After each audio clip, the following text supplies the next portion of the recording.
No drugs in Bharuch campaign જંબુસરના તલાવપુરામાંથી 2 kilo 705 gram ગાંજા સાથે એક શખ્સ ઝડપાયો। ભરૂચ જિલ્લામાં યુવાધનને નશાની ગૂંગળામણમાંથી બચાવવા અને નશીલા પદાર્થોના વેચાણને નેસ્તનાબૂદ કરવા માટે પોલીસ અધિક્ષક અક્ષય રાજ દ્વારા શરૂ કરાયેલ નો ડ્રગ્સ ઇન ભરૂચ કેમ્પેઇનને મોટી સફળતા મળી છે। ભરૂચ એસઓજી પોલીસની ટીમે જંબુસર પોલીસ સ્ટેશન વિસ્તારમાં દરોડો પાડી લાખોની કિંમતના ગાંજાના જથ્થા સાથે એક આરોપીની ધરપકડ કરી છે। પોલીસ ઇન્સ્પેક્ટર એવી પાણમિયાના માર્ગદર્શન હેઠળ એસઓજીની ટીમ પેટ્રોલિંગમાં હતી।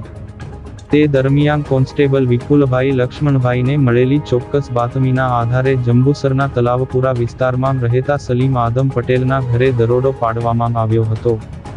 તપાસ દરમિયાન તેના રહેણાંક મકાનમાંથી 2 કિલો 705 ગ્રામ વનસ્પતિજન્ય ગાંજો મળી આવ્યો હતો।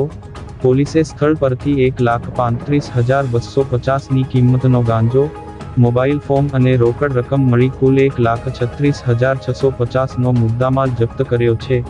આ મામલે સલીમ આદમ પટેલની ધરપકડ કરી જંબુસર પોલીસ મથકે એનડીપીએસ એક્ટ મુજબ ગુનો નોંધવામાં આવ્યો છે। જ્યારે આ કેસમાં પાદરાના વડુ ગામની એક મહિલા સલીમબાપુની પત્નીને વોન્ટેડ જાહેર કરી તેની શોધખોળ હાથ ધરવામાં આવી છે।